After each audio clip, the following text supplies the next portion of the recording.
It had gone dark while she was outside, and the room was now cast in shadows.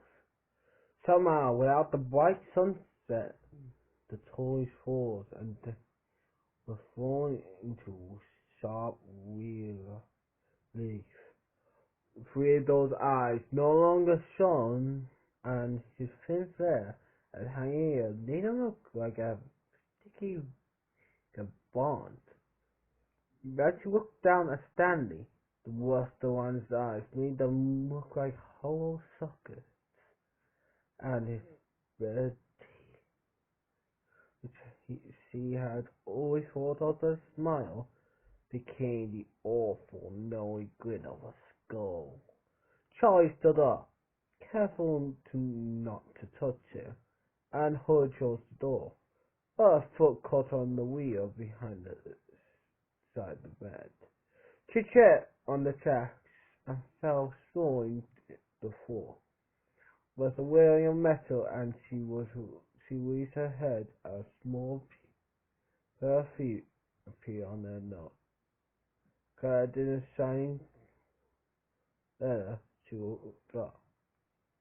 The revolver was out, staring down at her, silent and unbrighted. Her glassy eyes almost appeared to see the teacup and the saucer were held up before her with a military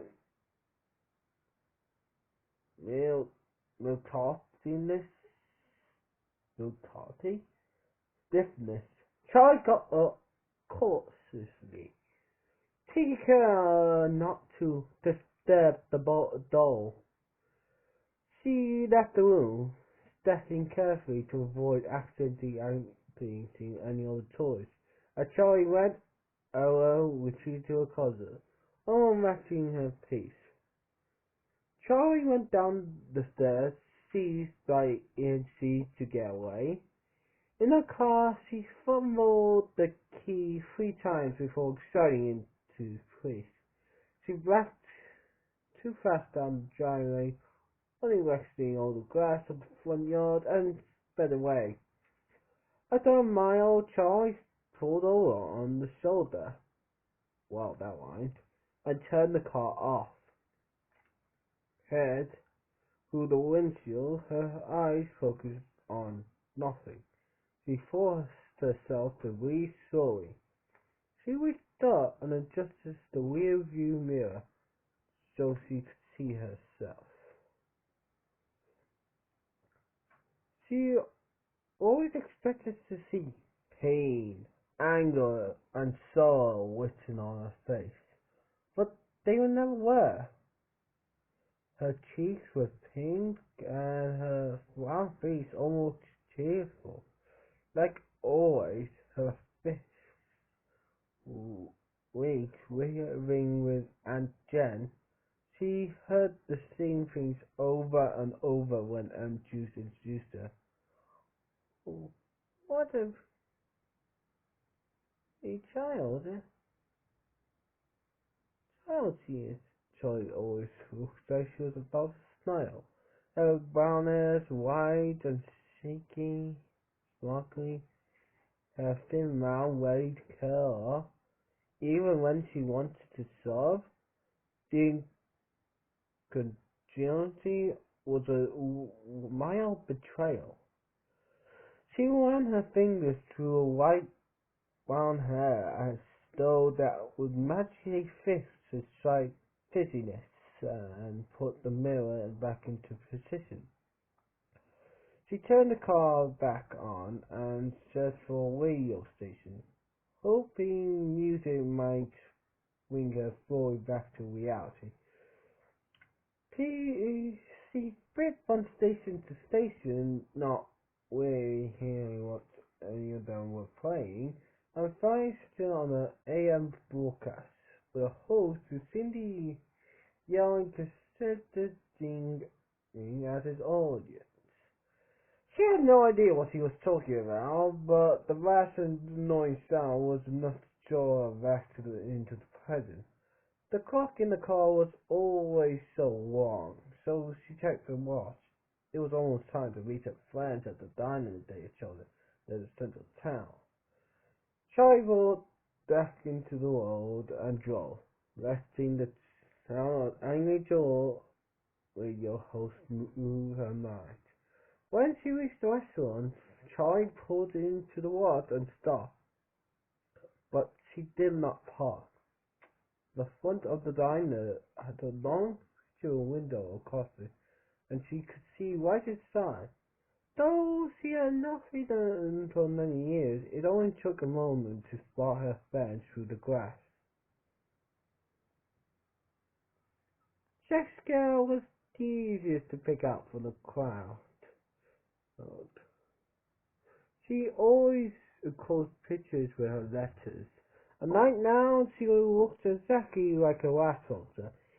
Even settled, even cities, she was clearly taller than any of the boys, and very thin. Though Charlie could not see her whole outfit, she was wearing a loose white shirt with a body vest, and she had a wind that perched on her glossy shoulder length brown hair, with a moment's flower threatening to tip her off the head. She was gently exciting about something as she spoke. The two boys sitting next to each other, facing her.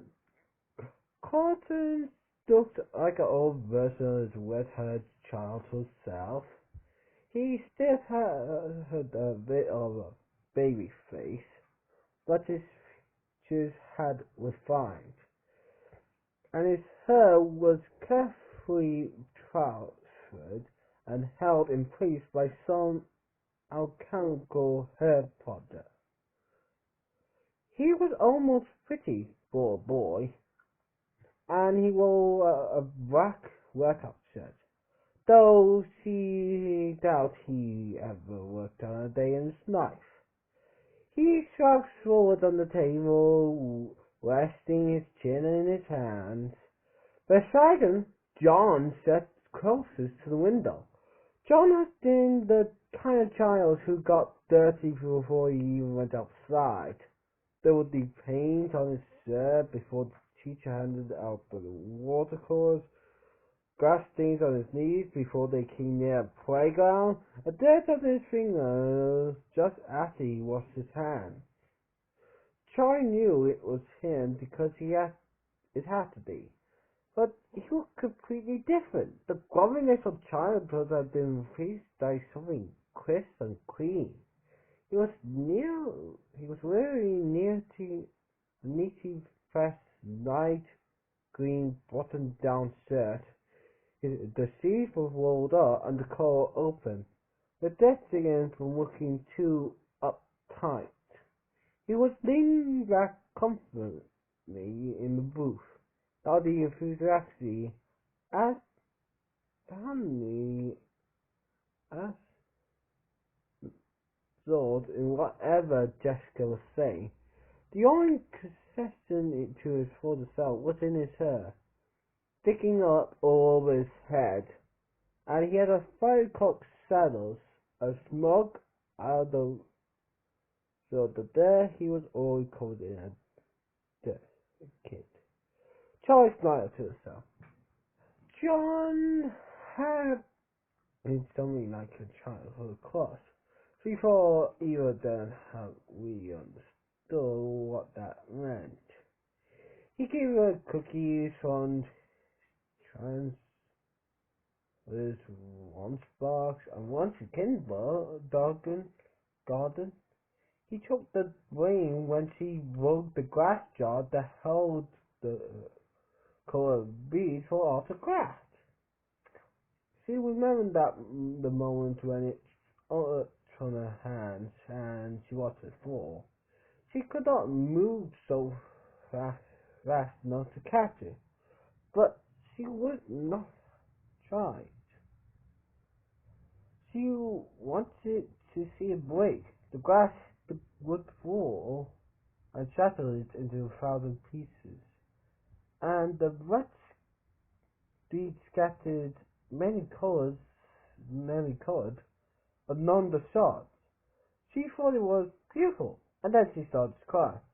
John had a note sent to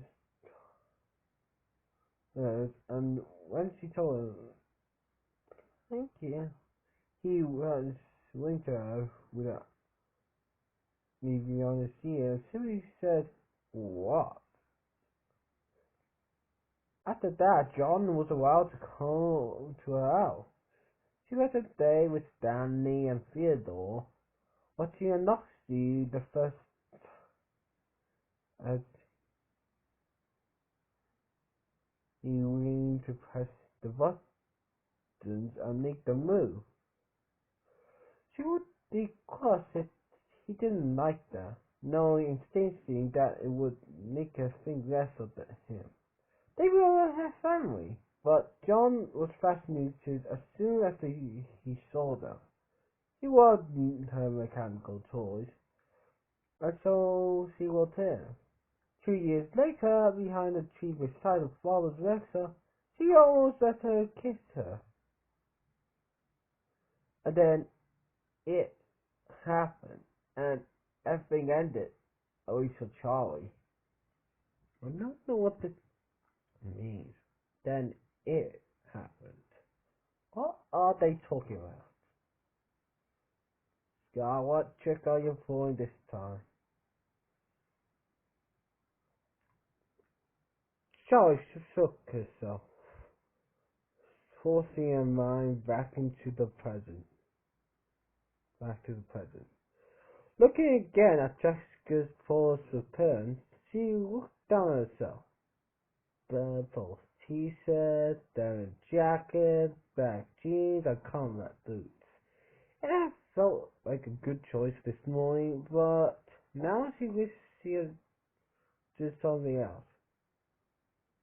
All you'll ever wear, she reminded herself.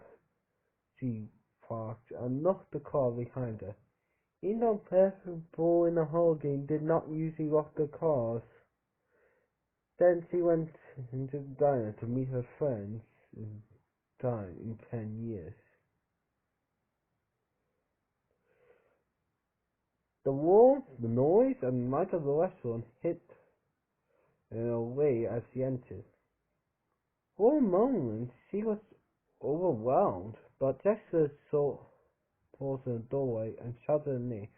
Charlie smiled and went over. "Hi," she said awkwardly, looking at each of them, but not fully making eye contact. Good on all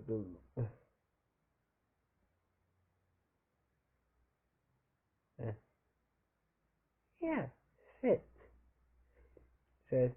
I was just telling John and Carter about my guardian's knife. Two rolled her eyes as she said it. I did convey both self and the sense that her life was truly something exacting. Do you know Jessica was in London? New York? Carter said. There was something careful about the way she smoked. Max was thinking about the words before he thought them. John was silent, but he smiled at Charlie, actually. Jackson rolled her eyes then, and with a flash deja vu, Charlie suddenly realized that they didn't have it ever since they were children. He's nearly people with a new oh, then it's not actually a achievement, Jackson said. Carter shrugged. And anyway, oh yeah, man.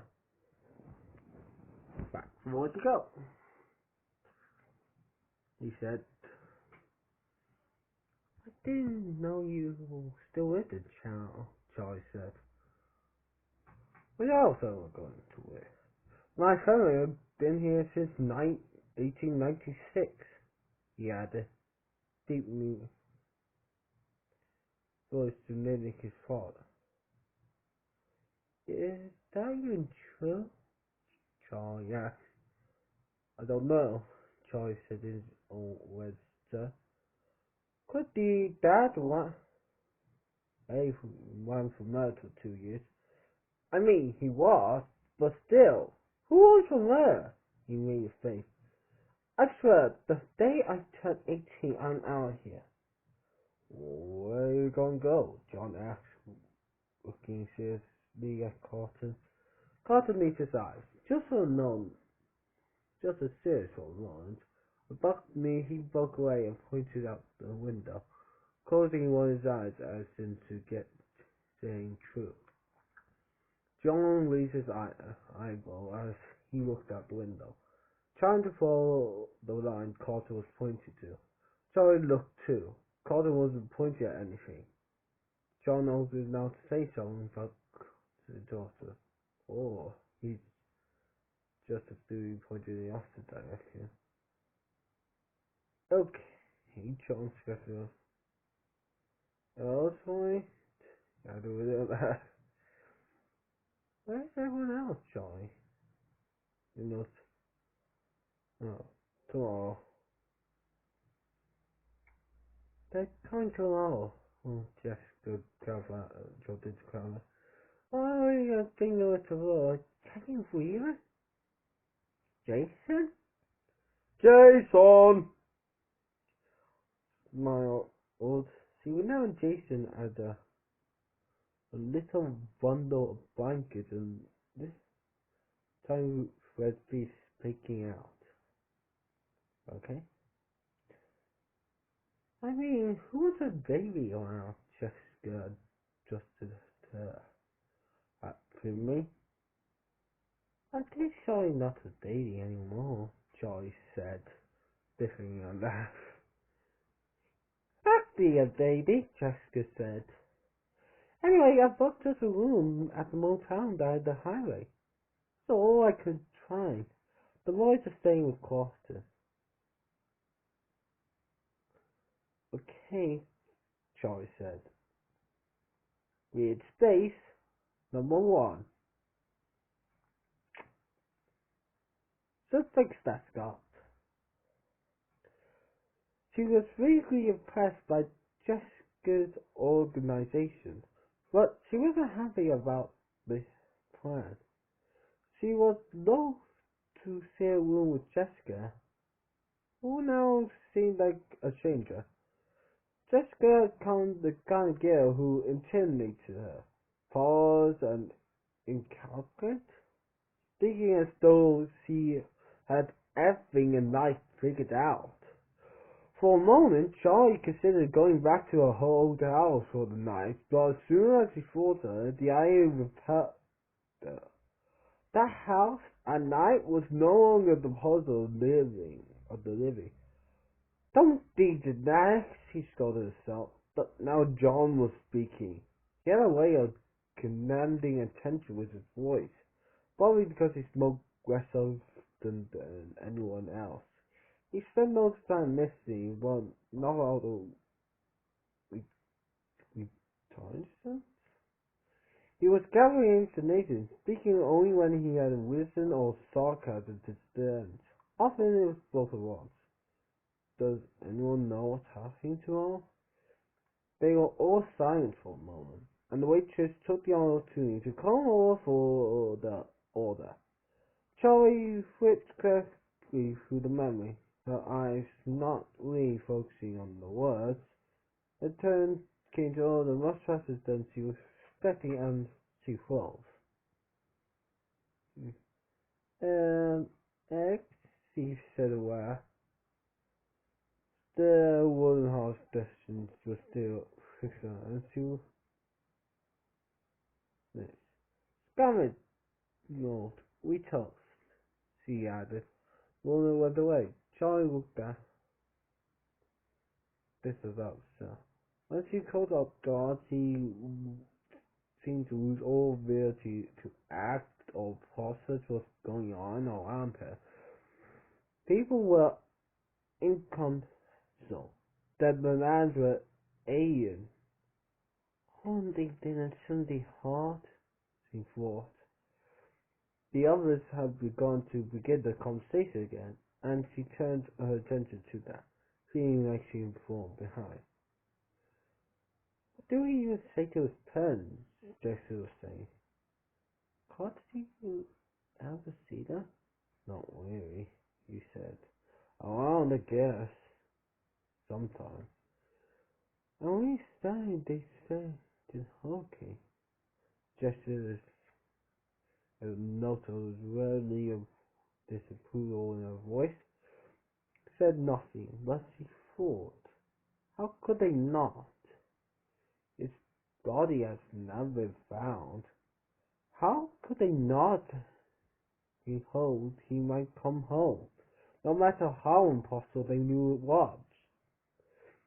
How could they leave the only home knew? I mean, really, finally giving up on him. Me, that was what his scholarship was. Admission that he was never coming home. Charlie was actually they were in public place. Talking about Michael felt inappropriate. They were, in a sense, both insiders and outsiders. They had been closer to Michael, probably, than anyone else in this restaurant, but Carlton, they were no longer from Hawking. They did not belong.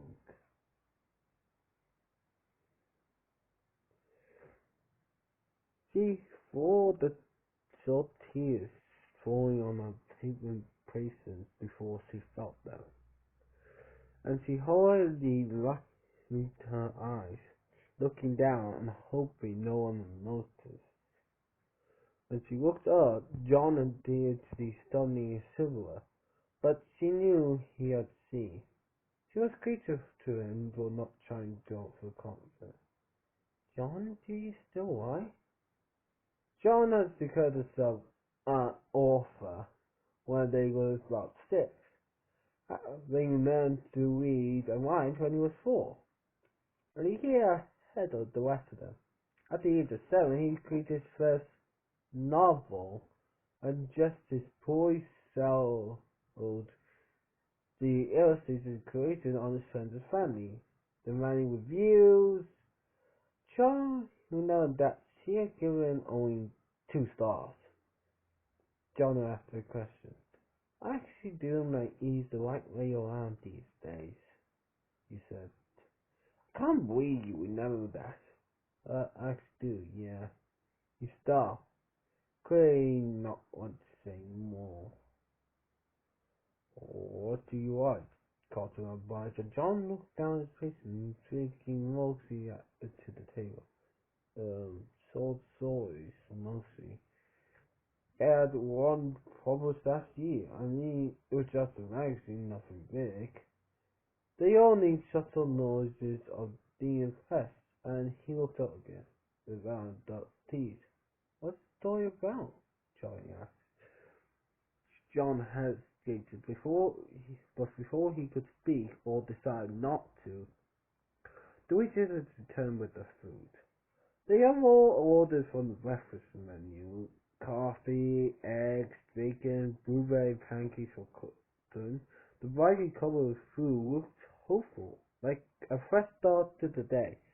Charlie took a bite of the toast, and they all ate silently for a moment. Hey, Carson, John said suddenly. Whatever happened to Freddy's? Oh, we finally mentioned the Freddy's! The whole thing of this book! Finally! That took a while. There was the brief pause. Carson looked nervously at Charlie and Jessica and stared up at the sea. John flushed red and Charlie spoke hastily. Okay, Carson, I'd like to know too. Carter shrugged, standing at his tacky, nursing with his fork. They built over, he said. What did they build, Jessica? Is the story done now? Was it built over or just torn down? John asked. Carter so scared. like a nurse's text. Like, don't, like I said, I don't know. It fell back from the wall to sea, and I can't exactly rescue it. It might have been released to someone, but I don't know what they did. It's been, it's all been blocked off for years. Under construction, you can't even tell if the building's still there. So, it could be still there. Jessica asked with a spark of excitement taking through. Like I said, I don't know. Cotton asked. Dolly felt the darkness fluorescent lights glaring down on her face. Suddenly to right, she felt exposed. She had barely eaten, but she found herself rising from the roof, pulling a few crumpled veils from a bucket and dropped them on the table. I'm going outside for now, she said. No, Rick, she added hastily. You don't know, she chilled herself with a clumsy rifle. The soldier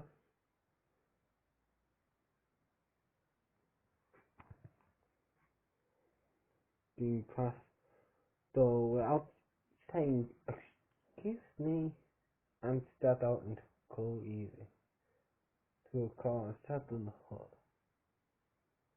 The Delta beyond her weight. She took in breath of cold air as it was water and closed her eyes. You knew it would come off. You knew you had to talk, darling. She reminded her.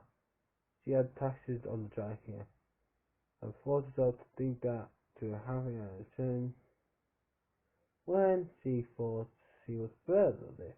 But of course she had been wrong. Why else she would want out to the restaurant? Charlie. She overheard and saw John standing next to the car, holding a jacket. The boy goes, you forgot your jacket, he said, and she needed to felt that. Thanks. She took her jacket. The shit on the car's hood to her. To sit. Sorry about that. She said in the dim light of the parking lot. She could still see him blush to ears. He jolted on her and nearly drew his teeth between them. I haven't learned to think before I talk. I'm sorry. John dying as a plane crashed overhead. Charles lying at the horse. It's okay. I knew it was come off. It had to. No, it sounds stupid. Cause I never think about it. I don't let myself. No one knows what happened, except my aunt.